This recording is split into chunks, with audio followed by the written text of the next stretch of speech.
Welcome back to Strongman Personal Finance. Wow. Didn't know that drink was going to make my tongue nice and orange, but it did. Anyway, welcome back to Strongman Personal Finance. Today, we're going to talk about a very, very serious subject, and that is the current state of our government finances, which are pretty crappy, as an understatement, and how what we're doing now is going to have a massive impact on future generations. And the root cause of our terrible government finances isn't the military, or stupid Republicans. It's actually because of socialism and all these amazing liberal, hand-hardy, do-good programs that we've created and how they're basically screwing everybody over, all right? Our government's a freaking mess. So let's go ahead and talk about this. And if you haven't already, buy my freaking book. Now, let me go ahead and share my screen. And I'm going to go through some charts and some data. And I'm going to show you how our government finances have evolved over time and how our socialist spending, because we have a lot of socialism in America, it's not actually a purely capitalist country. I'm going to show you how it's totally screwing us over and future generations over. So let me share my screen. And we're going to go through some charts. All right. So the first thing I want to talk about is what our American government actually spends money on. Now, you may hear a lot of like communist and, peace people, whatever. They always talk about how we spend so much money on the military and that if we only cut the military, we'd be able to pay everybody universal health care and save all the children and basically save the world. But if you actually do the research, if you actually freaking Google stuff, you'll actually come to find out that even if we entirely got rid of our defense spending, we abolished the military, Army's gone, Air Force is gone, everything's gone, and we have literally no defenses. Even then, our government finances would still be a freaking disaster. And this shows you exactly why. So this pie chart, has the 2018 total U.S. government spending breakdown. Now, this includes the federal government, this includes state governments, and local governments. Now, just by looking at this chart, look at defense. How much money do we spend on defense for our military, National Guard, whatever? 12%.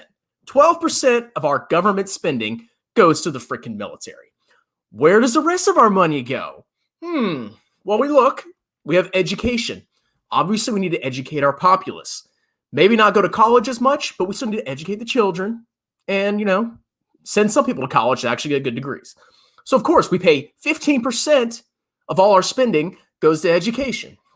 Where does the rest go? Healthcare, 23% of spending. That's double what we spend on the military. That's Medicare, Medicaid, and various other welfare programs that we use to, basically have socialist healthcare. Pensions. That's like Social Security. That's state government pensions, federal government pensions, all that's pensions. We pay more in pensions than we do in the freaking military. And then we have all others like NASA and, all those other agencies that we fund through the government. And then welfare, 6%. So just by looking at this chart, just by knowing this information, if some stinky, idiotic peace communist says that we just need to cut the military and stop the wars and we'll fix our government finances, that's simply not true. Defense is only 12% of our entire government spending. Education, healthcare, which is basically socialism with old age, Medicare insurance, pensions, Social Security, that's old age retirement security, that's socialism, and a bunch of other crap that we spend money on, okay? So cutting the military isn't going to solve our freaking problems.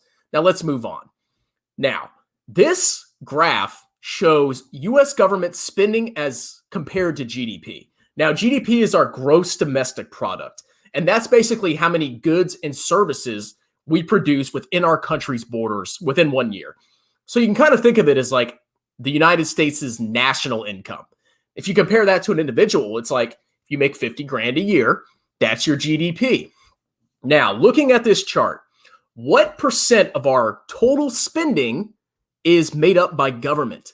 Well, looking at this chart, starting in 2011, 42% of every dollar spent in the United States is government. The government is literally extracting, or if they're not extracting taxes, they're running deficits. And 42% of our total spending is government. That's state, local, and federal. That's almost half of every dollar spent in the United States every freaking year. Does that sound like a capitalist country to you? No, it doesn't. Okay. So obviously we had a bunch of government spending because of the Great Recession, because the government tries to, do stimulus and, increase demand.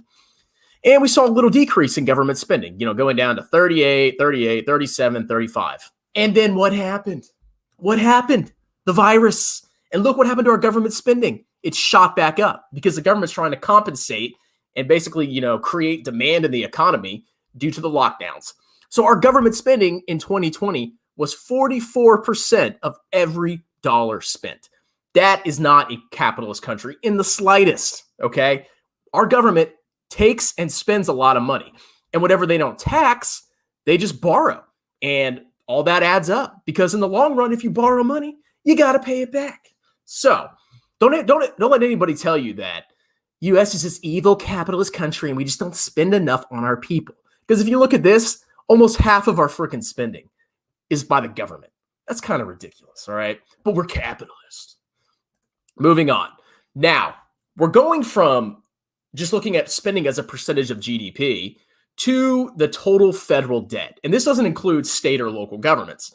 Now, this chart here shows the total public debt as a percentage of gross domestic product. So if you compare that to your individual life, if you make $50,000, that's your GDP. And if you have $50,000 of debt, well, your total debt to GDP is 100%.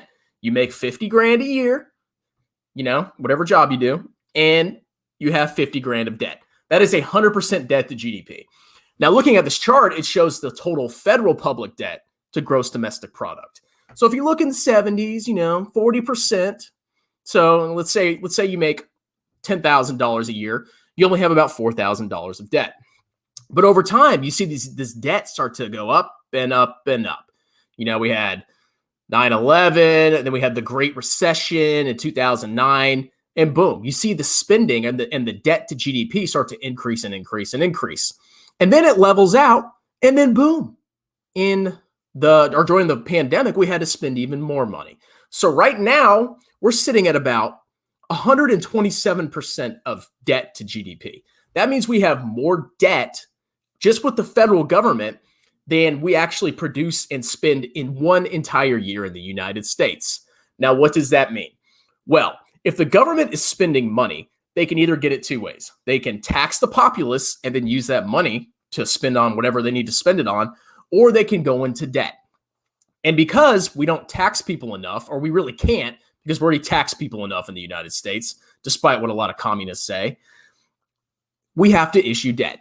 And what that does, that means that the government borrows money and they have to pay interest. They have to pay lots of interest. And the more and more debt you have, the more and more your spending gets taken up by interest payments.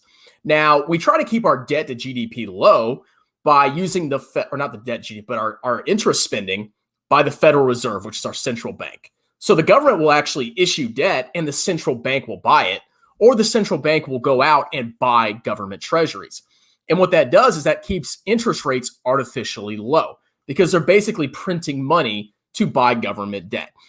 But in the long run, if you keep running massive deficits and you keep building your national debt, eventually people are going to kind of lose faith and really question whether you're going to be able to pay back that debt. I mean, imagine if you were an individual and you had 50 grand of debt and you made 50 grand a year. Are you going to pay that back? Maybe. It really depends.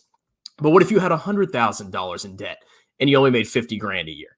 You're probably a little bit less likely to pay that back simply because the interest rates or the interest is going to eat up more and more of your income. It's the same thing with the federal government. The more debt that we have, the more interest we're going to have to pay to the bondholders. And eventually people are going to be a little worried. They're going to be like, wow, there's a lot of debt in the United States. Are they really going to be able to afford that? And what that does is that actually has an effect of raising interest rates. Because the more risky and unlikely you are to pay your debts, the more a lender is going to demand a higher interest rate because they want to be compensated for the risk of you not paying back your debt. So what's going to happen eventually? Yes, we have the Federal Reserve buying treasuries to try to keep, bond rates low. But eventually rates are going to start to increase for government debt because we have so much freaking debt already that bondholders are going to be worried that the United States might not be actually able to pay it off. And they're also worried that the United States might try to inflate their currency to basically reduce the real value of the debt. So all that comes together, and that all results in higher interest rates. Now, when you have higher interest rates, what effect does that have on the economy? Well, if the government interest rates, which are basically risk-free, are high, that has an impact on other interest rates because you can invest in a government bond and get 1%. So if you want to invest in a corporation's bond, maybe you want 2% because they're more likely to default. They're more risky. So if the government interest rates go up, that actually has a ripple effect across the entire economy because not only is government rates going up, but interest rates for corporations are going up. And when interest rates for corporations go up, that means they have more expenses. If they're paying more interest, they can't borrow money at more affordable rates. What does that also do? That impacts stock prices because stock prices are partially based on inflation, that's factored in, and interest rates. So the higher and higher the federal debt, the more and more likely that people are going to demand higher interest rates for federal debt. That has a ripple effect on the entire economy, and it jacks up interest rates everywhere. And when that happens, you tend to see lower economic growth and lower stock prices. So all that's coming together, and it's all fundamentally coming from the federal government and all our amazing spending that we're doing to try to help people, okay? So the government is not this infinite, spending machine that can just save the world. Because if you spend more than you make, you have to borrow the money. And the more and more money that you borrow, the less likely you are to pay it freaking off. And that generally has a bad effect on the economy in the long run. So what we're doing right now, you may think, oh, I'm going to get my stimulus check and it's going to be so great. Well, that's borrowed money. And you're going to actually have to pay back that money with interest in the long run. And if you don't do it, your kids will do it. All right.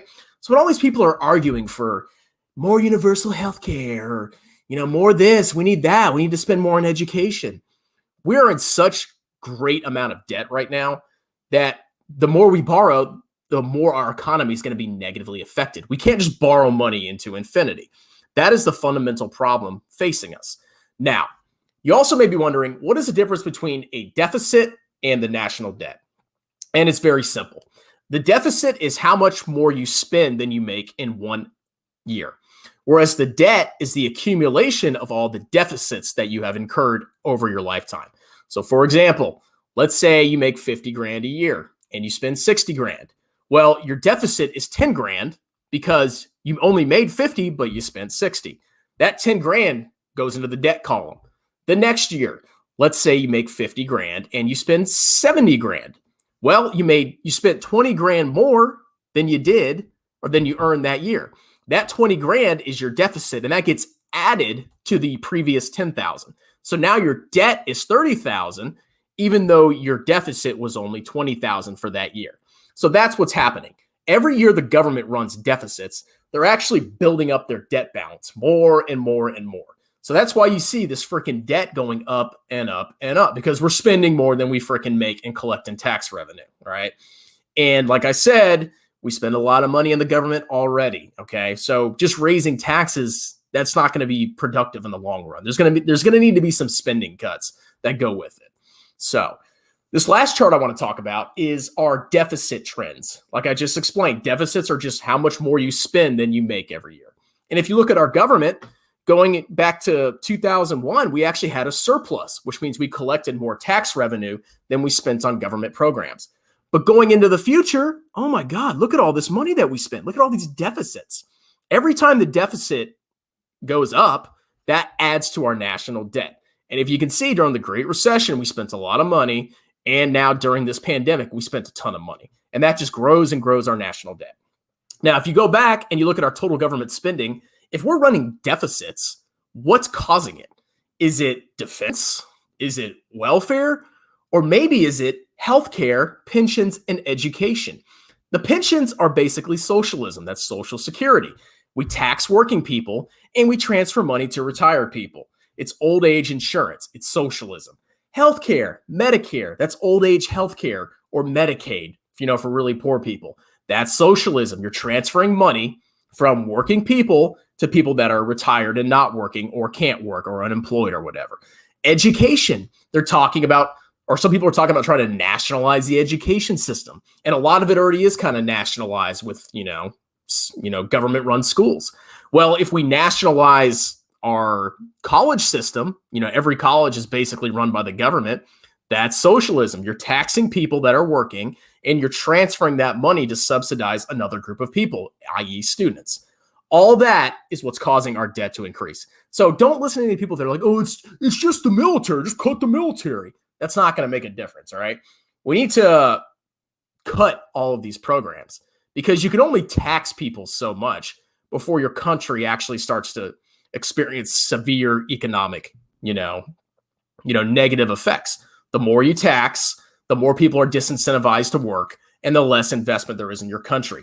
And these healthcare and social security expenditures are only going to increase and increase and increase because more people are getting older and retiring every freaking year. So to sum this all up, socialism is the reason or the main reason that we're in such massive debt. We basically passed all these programs to try to be liberal and amazing. We're trying to save the world. And what happens is people don't freaking plan properly and they make bad assumptions going into the future. And that eventually results in massive government debt. And who's going to pay off that debt? That's the young people. That's the children. Because we're spending all this money now, but one day we're going to die. And all that debt is going to be left on our children. And what do you do with that debt? Well, you got to pay it off. And if you don't pay it off, well, then you default and your entire freaking economy collapses. So all this crap, just ignore the propaganda. Go look at the numbers. Go see where we're spending our money. Go see what is causing our deficits and our national debt to increase. And look at projections going into the future for costs for Medicare, Social Security, all that crap.